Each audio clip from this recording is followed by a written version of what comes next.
All right. Route 104, episode number 1. Yes. I'm excited to be here with the only guest that is right for a first episode of anything, especially something to do with me. She is my wife. Mm-hmm. She's a mother. She's a friend. I'd say she's a person of high character most of the time, high morals, high values, and high beliefs. Yeah. And those things typically cannot be swayed. She's caring. She's empathetic. She's well-traveled. Not really. You gotta let me finish. She's quick to cut you off. Yeah. She's well-traveled. Not across the globe, but in life. She's a well-traveled life right here in the good old heart of Columbus, Ohio. And many, many more things. I love her, and so do a lot of other people. With that being said, welcome Tenisha Rigby. Thank you. To the first episode of Route 104. Yes. One of your mini podcasts. Yeah, but this one means more. Why? This one is, well, Mix It Up was great. Mix It Up, a podcast that me and my wife, Tenisha, did. Kevin and Tenisha Mix It Up. It was a great podcast. Yeah. And we had about 12 episodes. It was a good time. A lot of good stuff. And then it just became a lot of work. So for me, while taking on other things, so it kind of just fizzled out. But Route 104, this being, for those of you that listen to the intro, which if you're listening to this, hasn't been recorded yet, but you know, we work backwards and in and out and all of that sometimes.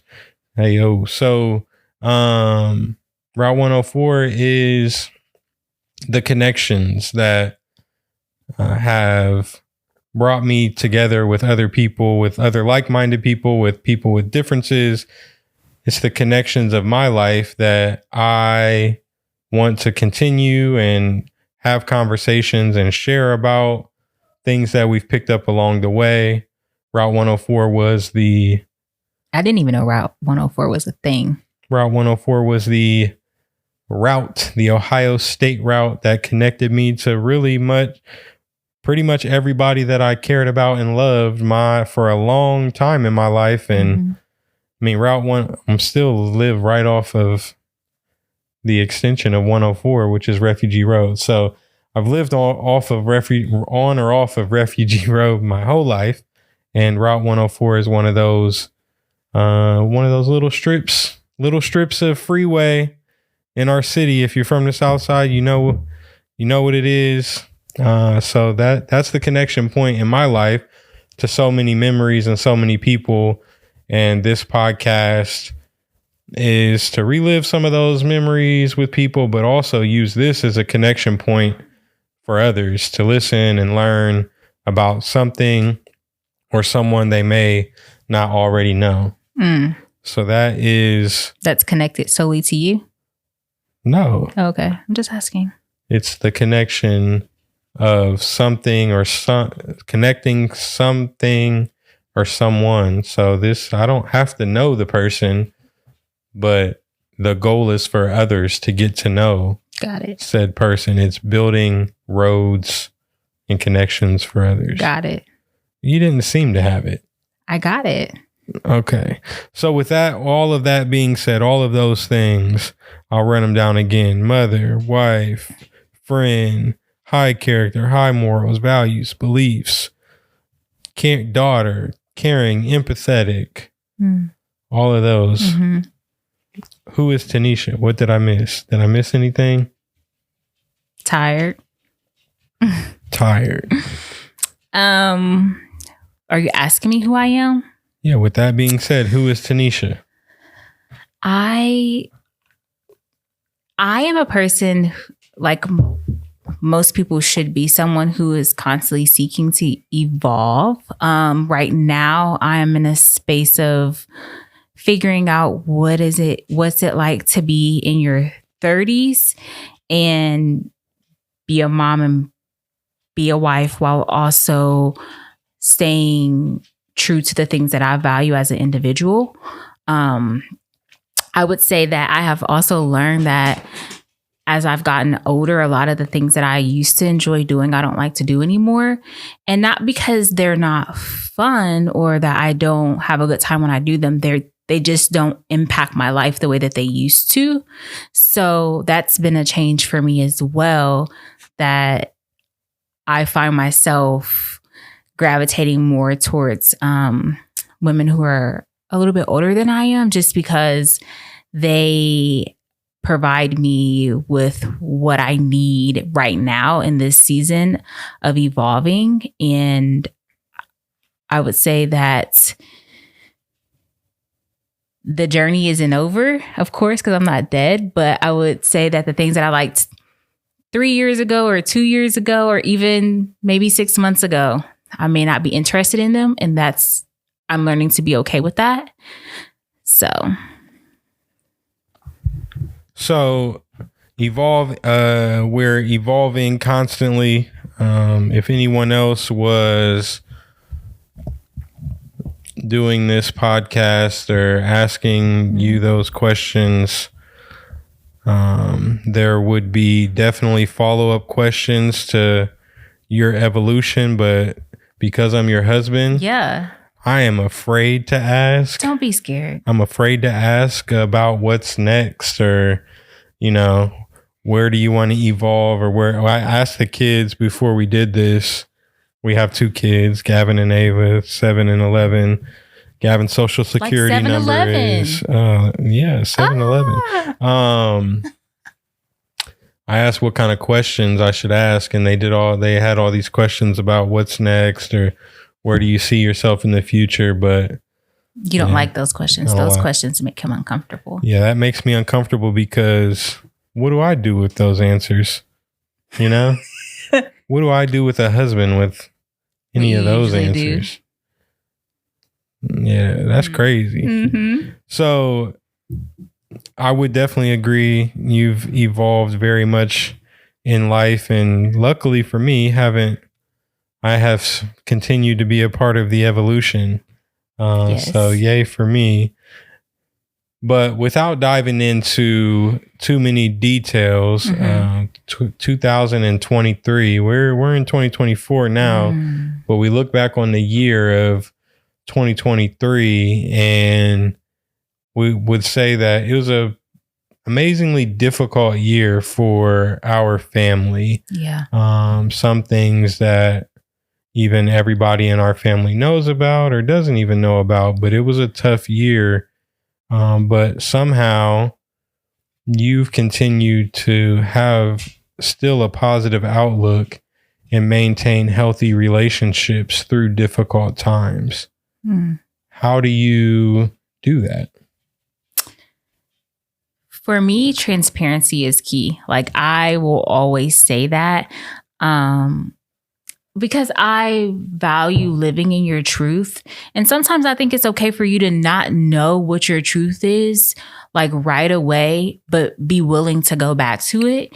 And I think that even for me to be able to say, I don't really know how I feel about this situation, but I do want to revisit it. I think that's enough power and understanding of where you are as a person to be able to convey that level of vulnerability to someone else. And I think that that's what carries me in a lot of my relationships, is just my ability to be transparent. And even if I'm wrong, I'm willing to take that being wrong, but me being willing to take the risk as well makes it worth it. So, if they don't want to rock with me no more, or if they feel some type of way about me, at least I can end that relationship, or that relationship be on pause with you and I both knowing where we are. Yeah.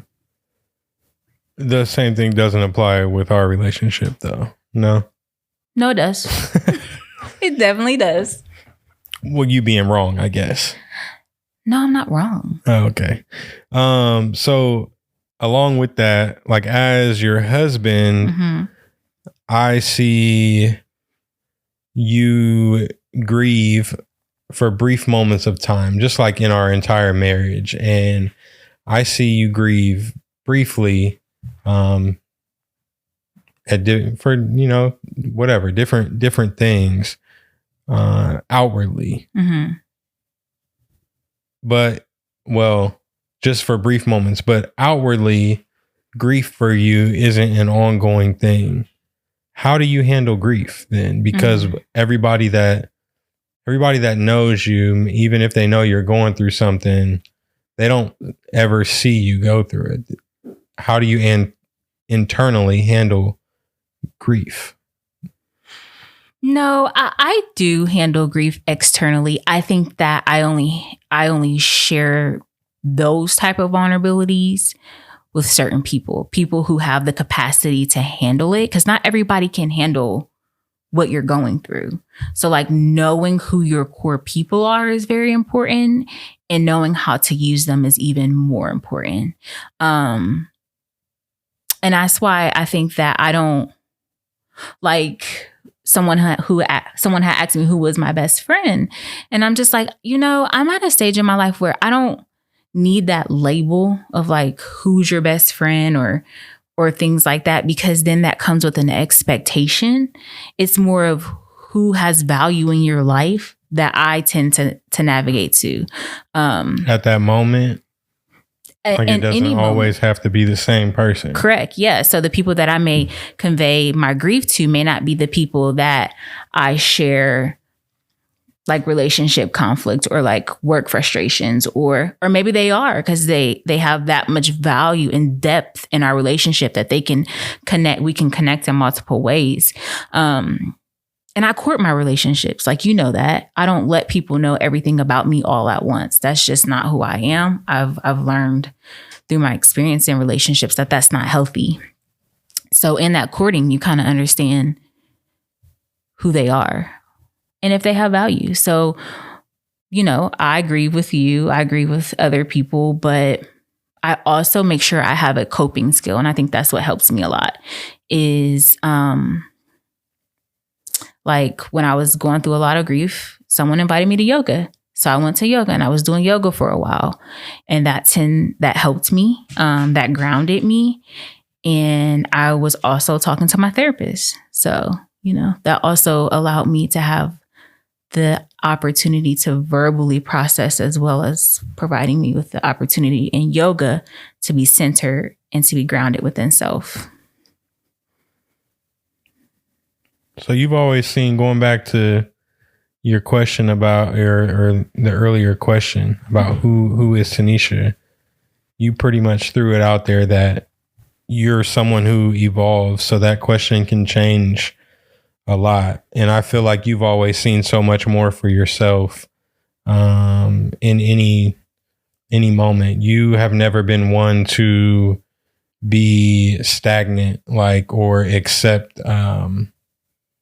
just accept something for what it is. Like, you can see that this is where I'm at right now, but I want more. Some people see that as you not being able to keep a job, or not being able to keep a hobby. Yeah. What is it? I guess the question is, why have you always seen so much more for yourself? And where did this focus on future come from? So this is my way of asking the question that the kids wanted to ask of, not where do you see yourself in 5 years? Yeah. Or where do you see yourself in the future? But how did you develop this future outlook, coming from honestly such a background of maybe where there could be no outlook of future? I would say that's exactly why. I am fearful of complacency. And I was talking to one of my friends about the difference between being complacent and comfortable, and how that can look different for different people. And I'm fearful of complacency because I feel like then that allows the opportunity for me to just settle for whatever is there. And I also think that, well, I know that my kids are always watching me. Like, forget how other people are watching or what they're watching for. My kids are watching me all the time. And I think that allowing them to see that I do have the ability to ebb and flow through jobs, or even have a job that I don't really like, or be in a season where I'm struggling, and they're aware of that, but also see me show up for them, show up for you, show up for family, and friends. And it just allows me to be a role model in a way that I want to see my children impact the future. So with that, a lot of people just don't get it. No. I think a lot of people just don't get it because they're fearful to be met with rejection. And I think that that's one of my strong suits, because I was met with rejection at a young age. So in my mind, the worst thing you can tell me is no. But that's not a new word for me, and that's not an uncomfortable response for me. That's just like, okay, but can we do this? Or what does this look like? Like, I've always been a person to challenge no, because I was met with it so easily, whereas some people are fearful. So you talk about being met with rejection at a young age. What was that? Like not being raised by my biological parents. That for a while was, for me, I had to process through that, was a form of rejection. Not being wanted, not where I wasn't quite aware of where they were in their seasons when they had me. Mm-hmm. When I got older and I understood, I was able to see that wasn't rejection, more of a lack of resources and lack of understanding of the responsibility of having a child, which is why I also take parenting so serious. And also just like in high school, like all through like school, not being on an IEP, being identified as the No Child Left Behind, like a lot of my master's, all my degrees and all of the things that I did in high school and in college was to just checkmark, prove people wrong. Not so much a space of like, is this really what I want to do? It was just like, okay, you said I couldn't do it, bet I'm gonna do it. Like, mm-hmm. So that's funny because my next question is literally about how other people see you. And I think so, like, from the time I met you in the year 2000 and whatever, 20 years ago or 25 years 25. Ago. Yeah. Something like that, right? Yeah. Long time ago. All through high school, all through college, even to this day, I think from the people that are like really on the outside looking in always seem to have such a misperception of who you are. And I say outside looking in because the people that close to you get you and they understand you and they know your story and they know who you are, but there's still people, I guess, that you would consider on the inside, but most of the time people just don't understand you. Why do you think so many people have such a misperception of who you are? I think once someone identifies, once someone has this image of you, they carry that. And they'll carry that. I mean, they'll carry that forever sometimes, or until they have identified, until you've marked their like check marks of, oh, you have changed, or, oh, this is different. It's another one is like for people who struggle with addiction. Like in some people's eyes, they'll always be classified as an addict or be fearful to engage with them because of their addiction, no matter, how many years they've had in recovery and them working their journey and their program. Some people just choose to carry people in certain lights because they feel comfort in it, whether that be them feeling more superior or them feeling like relatable to you. So for me, I just think that it's just one of those, only a few people really know me. And I think that's because they've done the work and they've been intentional about building a relationship. And not too many people these days know how to do that. Like, not too many people understand how challenging it is to have two people have their own responsibilities and be selfless in those relationships as they would in their relationship with their intimate partner. What do you mean? Expand on that. A good example for me would be Auntie's sister, like Angel, my life partner. She's my life partner. Her and I have gone through a lot, like so much, but she has so much value in my life that there may be things that she doesn't even understand. And she'll say this, like, I don't understand where you're coming from, but I'm willing to support you, and vice versa. So there's this level of like, I see where you are right now. I hear where you are, but there's nothing I can do for you unless you tell me. And that's a level of vulnerability and that's a level of connection that people don't want to do the work for. Mm-hmm. So when you're thinking about why people don't know who I am or don't, they have a hard time grasping how I navigate life, is because they haven't done the work to build a relationship with me. And not that I'm not accessible. I'm just very strategic on how I choose to use my time.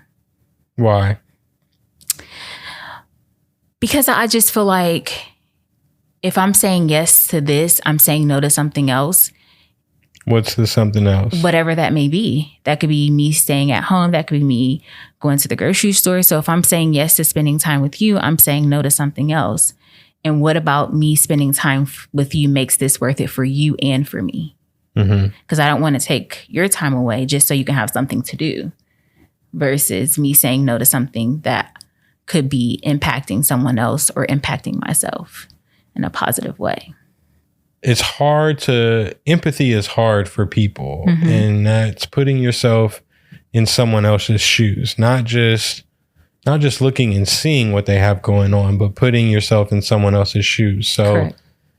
And that for relationships needs to happen both ways. And it's hard.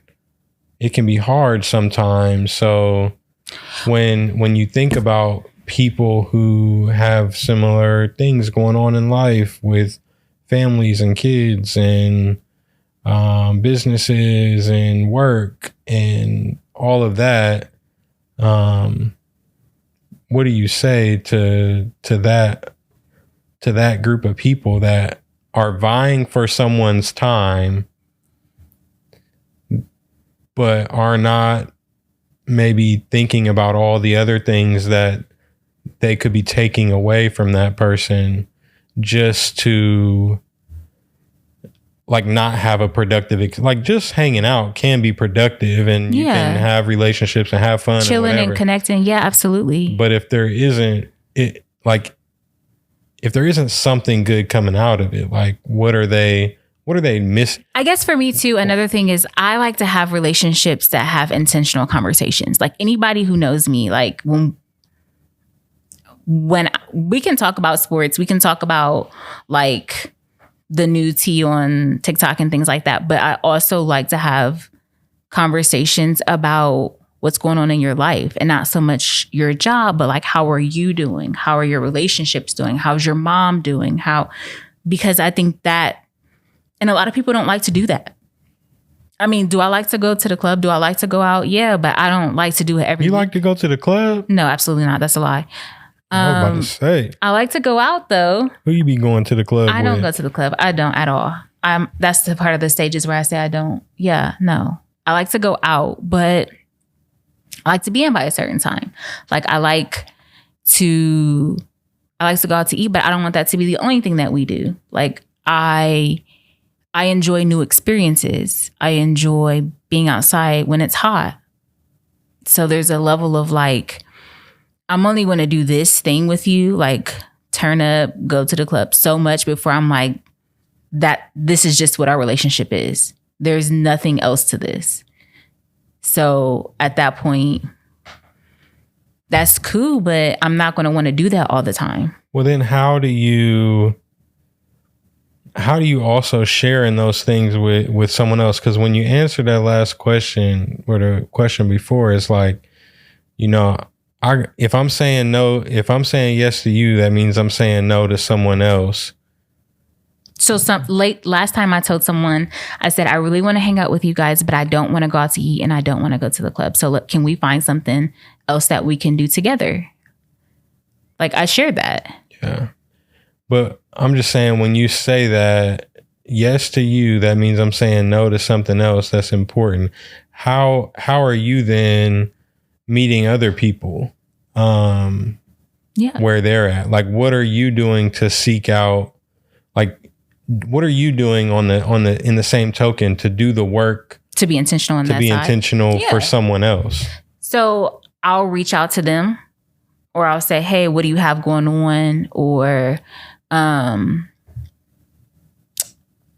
this is my availability. Do you have anything? So like linking our schedules up, seeing what we want to do. Now there is someone that I only go out to eat with, but we're talking and we literally are talking for like 4 hours. Yeah. Just talking, connecting, checking in. But we also only see each other like once a month.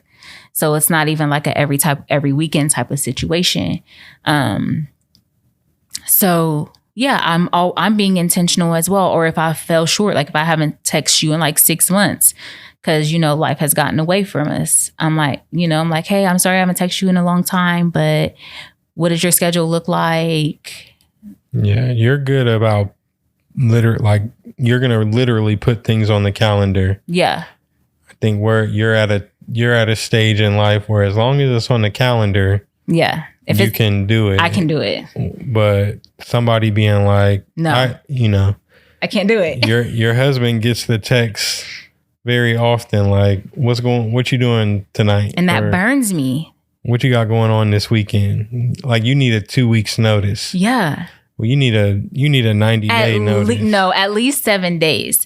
Because I just feel like, I don't know, it's just like last minute stuff is cool, but I can't live like that. Mm-hmm. I just can't. No. You can. You're great at it. Yep. You're great at it. Live my life a quarter mile at a time. Yeah, for real. Who said that? As long as you pick your daughter up by 3. Who said that? Dominic Toretto. Who's that? I was going to say, who is that? Why are we married? I don't know. Dominic Toretto. All right, so bringing it back around. You know, I just throw some heavy hitters out there first. Are you prepared for these heavy hitters? No, those were the heavy hitters. Oh. You know, grief, a tough year. Why do people hate you? Grief isn't, I think because I've experienced loss at a young age, grief isn't, it's not as, for me, it's not as complex as I thought it would be. When I physically lost someone very important to me, because I had been dealing with emotional grief for so long that when I physically lost someone, it was like, dag, that's what this feels like. Mm-hmm. So yeah, it was like a little bit different in the context of like the loss, but I was able to apply all the same skills that I used for my emotional grief. Can you silence the phone? I'm an important person. I ain't gonna be touching the other person's leg for the rest of these episodes. Well, I don't know what you gonna do then. I gotta move closer to the table. Ow! Well, then you need to move. Then you need to use this one, or close your legs. Moving away from a bit of the heavy hitters, like we talked about. Mm-hmm.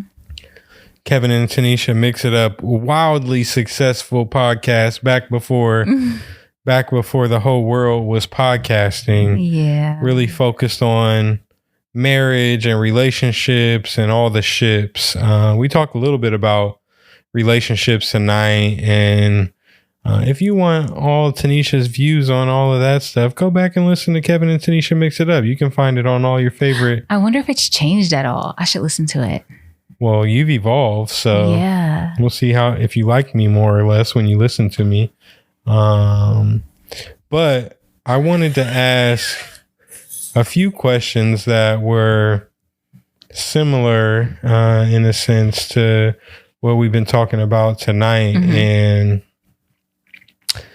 And they kind of center around parenting and relationships and the friendship dynamic, all of that. Mm-hmm. For you and, for others, like I said, Route 104, the goal isn't for us to just connect or talk about the connections or the things that we have in common, but also for other people, for there to be connection points for others who are listening.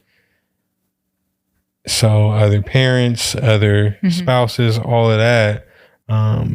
How do you think becoming a parent, and not just becoming a parent, because that was a long time ago at this point, but how do you think parenting has constantly changed the marriage dynamic? So not becoming a parent, because we were parents right away, but as our kids grow up, as we evolve, but the one constant thing, right? Your wants can change. You can evolve.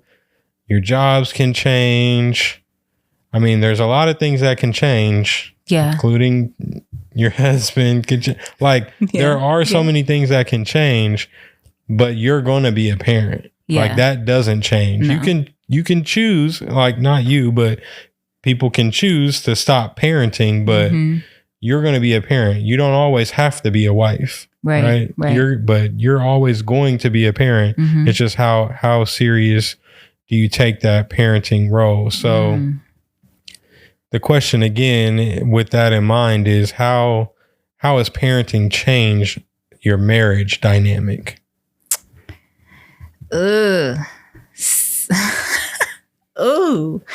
Again, more for others than for me, because I think I'm going to take the headphones off and not listen. Yeah, I would say, so since we have a boy and a girl, I feel like it's changed it for me beautifully, because I'm able to see you and Ava. And here's the thing I have to say, like, if you have insecurities, if you have like daddy issues and like insecurities about your relationship with your husband or your father as a woman, you need to figure that out before you have a daughter. Like, pray that you figure that out before you have a daughter, because I can see why some women would be like envious of their child and their relationship with their dads. I could see that, because I love the way she loves you and vice versa. Like, he is a ride or die for Ava. It's crazy to me. The way she gets him to move, I be trying to learn from her, because it's just so organic, and I love that. And so for me, I feel like as a wife, watching her husband love on her daughter in a healthy way, in a disciplined way and in a like loving way is beautiful for me. It's a confirmation that I chose the right person to be my children's father. Now for Gavin, my son, so Ava asked who was my favorite. And I told her I don't have a favorite. And I really don't, because I love both of my children because they're both blessings to me and they have allowed me to thrive. And not so much in like they're my purpose in life, but because God has given me such a huge responsibility, I feel inclined to thrive, if that makes sense. So for Gavin, I just love the way that you and I both, because Gavin is more complex. So I love the way you and I both are able to connect with him in different ways. And we really do have to take more of a collective approach with him, which is healthy. Because then, you know, one person isn't always making the decisions. So, and you challenge me with him as much as you challenge me with Ava, because, you know, Ava's a mini me, which is interesting. Yeah, I was going to say, which of your kids is most like you? I would say Ava. After hearing her conversation with her aunt on FaceTime, I would say Ava. What was that conversation? It was crazy to hear a 7-year-old asking about a 22-year-old's intentions in life at 7. And I had to well, she gets that from somewhere. I had to piggyback off and be like, "Are you okay? I'm just checking in." Because you had to check on her after the conversation. Yeah. Do you think people have checked on other people that you've had conversations with? Probably. They've probably had round tables. Like, let's get together and make sure everyone's okay after Tenisha talked to him. Are you safe? Yeah. I would say Ava's the most like me, and I love that for her. Because she'll have someone to like share those experiences with. Like, I would be that person, like, yeah, I understand. I definitely can relate to that. Or, you know, challenge her to look at something a different way. Like when that thing happened at the basketball thing, I was so surprised that she FaceTimed me because, you know, you're with them. So I assumed that she would feel safe. Not that she didn't, but, you know, she wanted to FaceTime me and wanted to talk to me the entire time. So I was just like, and when she said, you know, wigs and pimple patches every. Yeah. I was dying because she's, you know, she throws her like organic humor in there. Right. For context, we had quite the experience at the beginning of this year going to the City League and OCC basketball invitational where some kids just went crazy and, you know, yelled gun and made everybody else scream and scared. And then some other unfortunate things happened that my kids got to witness. And they were pretty scared and had to learn a new thing. Yeah, for sure. They definitely did.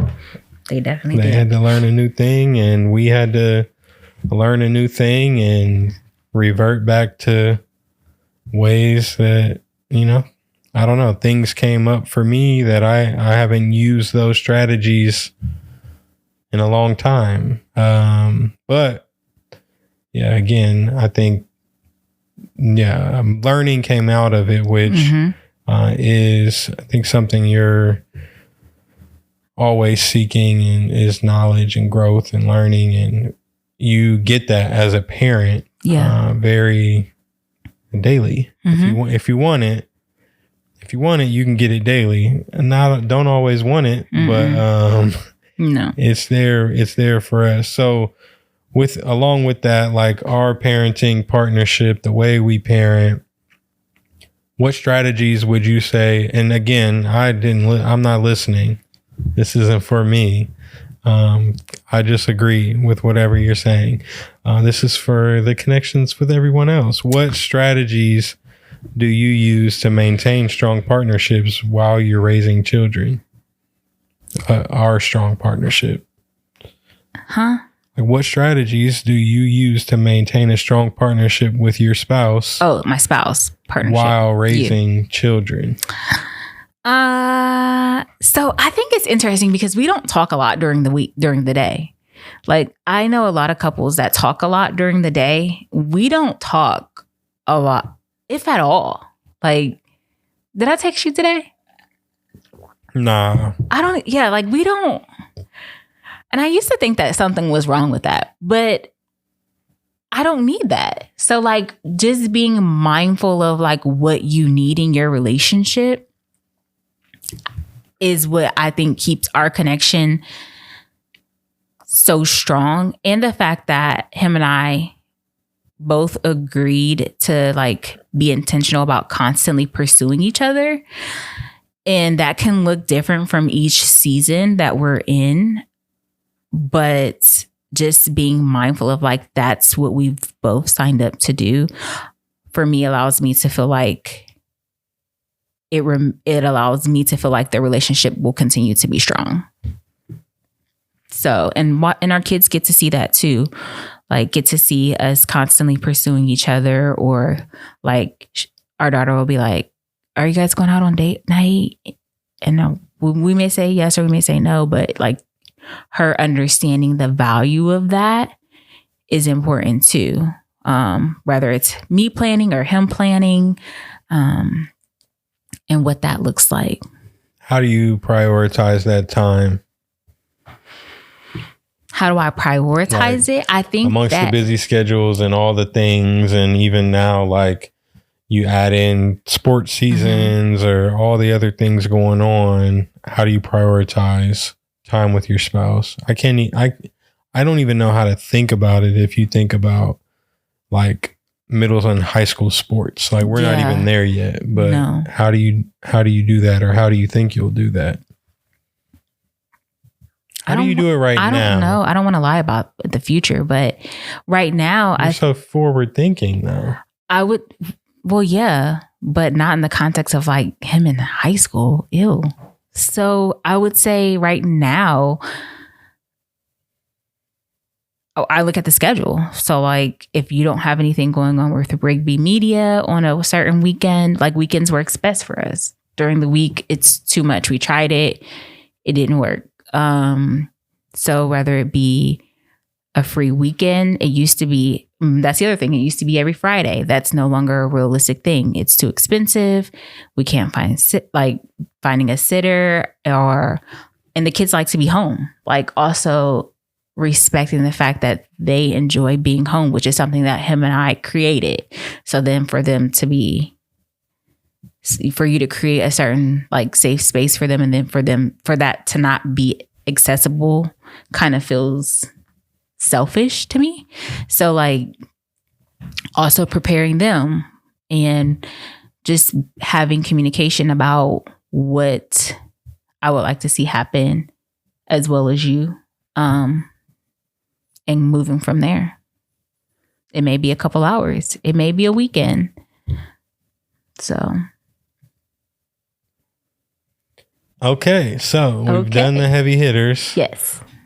We took it back a little bit to the Kevin and Tenisha, mixed it up, relationship a little bit, sprinkle in the parenting relationship stuff. Yeah. So without going into too much of the unknown, what's next for you? Because, you know, you are forward thinking, but you take things one day at a time. So, but you are moving into a season where you're going to begin your journey as a new business owner, being a new business owner, and with that planned for what's next. What excites you the most, and what scares you the most? what scares me, what excites me the most is just the level of investment I have the opportunity to have in the community, because I've always like been in the community, but not to this dynamic. So I'm like excited about that, and I'm really excited about like shaping our future, because I feel like people are more invested in being like influencers and individualized than they are impacting the community. And I think that that's great to be an influencer, to influence the community, but are you impacting them in a positive way as well? Like that's one of the things that I really am excited about, because I think that our teenagers and our young adults are really lost. Like they're really lost, and it's scary. And I feel really old saying that, but you're old. I'm not that old. But when you sit with when you sit with people and they're like, I don't know. And it's okay to not know what you want to do, right? Because again, what I wanted to do at 21, I don't want to do right now. But I was always seeking something. So to not know at all, that's scary. Very scary. So yeah, I think that's what I'm most. Well, they know exactly what they want to do. They want to be influencers. But they want to do this, which I don't consider myself any of that, but they want to do this with no life experience. Yeah, I don't. Or no like thing. How can you be an influencer without having influence over something? Well, and that's the thing. Like, I rather have an impact and my impact influence than that's a word. Than be an influencer with no impact. Say that again. You know, so say it again. No. Just run that back. No. So run that back. No. You scared that you forgot it? No, I rather be an impact than an influencer than to allow my influence to have no impact. Oh my gosh. Hold on, run that back. Just one more time. Just say that again. That's the sound bite. So that's it. Run it back one more time. Did you hear that somewhere? No. You just made that up? Yes. Say it again. I said I would rather be an impact than an influencer than to influence and have no impact. I just do. And I think that's one of the things, that's why I went into private practice. That's why, I went into what I'm doing now in my career. I think that's why I parent so seriously, and not that I get it 100% correct all the time. By no means do I do that, but my intentions are there. And I think that is enough for me. Even if my kids are like, you did a horrible job, I can say my intentions were genuine and my effort was consistent. And I think that's what I'm most excited about is, and if my kids, want to do it, they have the opportunity. They have the opportunity to carry the torch however they want to. So I'm most fearful of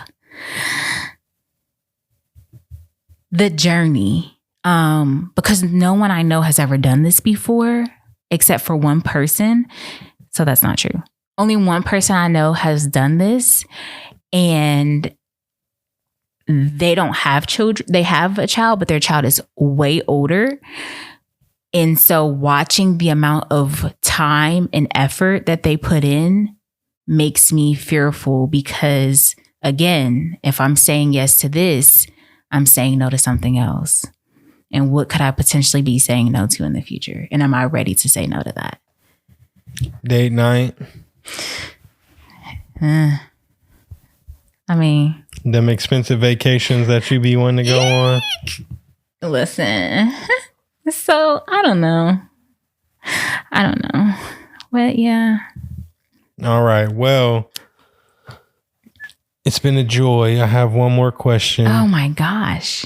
Yes. I have one more question. Yes. And that question is, what's a statement and a question? As are most of my question statements. Yeah. In my opinion, you will be remembered at minimum as someone who was an inspiration to the people she loved. And at maximum as someone who's been an inspiration to many who she didn't even know. When you hear that, what feelings come to mind? It makes me feel uneasy. Why? Because I want to make sure that I'm being a positive impact, you know? And I want to make sure that... I didn't say an impact. What'd you say? I said an inspiration. Inspiration, a positive inspiration. I want to make sure that I'm being a positive inspiration. Not that I have to get everything right all the time, but to know how I operate, you have to know me, you know? So I just hope that, or know my heart at least. And so I just hope that, you know, with hearing that people know a little bit about me, or at least know my heart, to know how I operate. Let me read my little statement again. Because I don't know that. Let me read my little statement again. Eek. You're going to be remembered to me at minimum as someone who was an inspiration to the people she loved, they would know me. Probably know you and love you back at minimum. So I think you got that covered. That's what you're talking about. You got that covered. Your family, your friends, your people close to you. Yeah. Covered. But at maximum, someone who has been an inspiration to many who she didn't even know. So can someone then know you and know your heart without you really knowing them? I see that all the time. Potentially, yeah. Yeah. I see that. You see these big churches and these pastors or these influencers, you know, these are people that are inspirations to others and are loved by others, but they don't always know all the people, right? Yeah, that's true. It's because of what they are doing and how they're moving. And I see you as, you're going to be connected to a lot of people and you're going to love a lot of people, but as you move into the next phase of life and you are out into the community more, I'm not even saying all those people are going to love you. Yeah. No. I'm going to say that I'm saying at most, you're going to be an inspiration to a whole bunch of people that you don't even know. Yeah. Because of the way that you're moving, the things that you're doing, and just spreading your knowledge, your like wealth of well-traveled Columbus, Ohio knowledge. Well, hopefully I can make it outside of Columbus. You know, that would be great. If I could just do Ohio, maybe. Can you like... You're well-traveled, Ohio. Yeah, I hope so. Well, have any parting words for you, me, for the audience? This again is episode 1. This is the first episode, hopefully, of. I'm gonna shoot for 104. What? Yeah, I mean, I want to shoot on Route 104. I want to shoot for 104 episodes. Huh? Yeah. Okay. Well, I'm going to shoot for 104 of these. I don't want to limit your. It's not 100. It doesn't need to be 104 people, but 104 episodes of Route 104, building connections, building roads, not just for myself, but for others, connecting the things. Making connections to things that matter to people, you know? Yeah. You want to know what's so interesting? People are always like, your husband doesn't talk a lot. And I'm like, yeah. I don't. He can talk. He can definitely talk. You just have to be a safe person. A safe person. But I think you can make it to 104. I say that to say I think you can make it to 104. But look, as you see, this is not about me talking. These are not about me. This is I know Route it's 104. not about you, but I'm saying you can make it to 104 because you can get people to talk. That's the goal. That is the goal. And this is Did you feel attacked right there when I said that? I don't feel attacked. Okay. But this is proudly phone just keeps going off. Ain't nobody giving me no money. It ain't Cash App, that's for sure. This is proudly brought to you by Rigby Media. Not only is Route 104, my daughter's doing a dance. She's doing the TikTok camera. dances, y'all. This is it.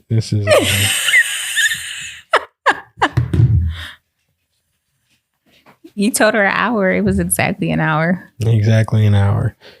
And we will catch you later.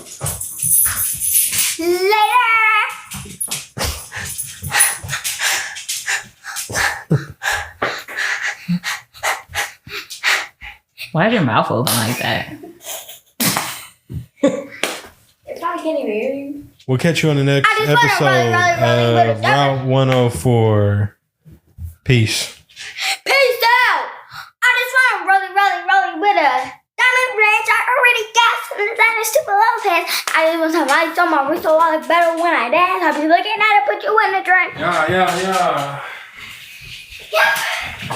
That give y'all more energy. No, we did. We did good. You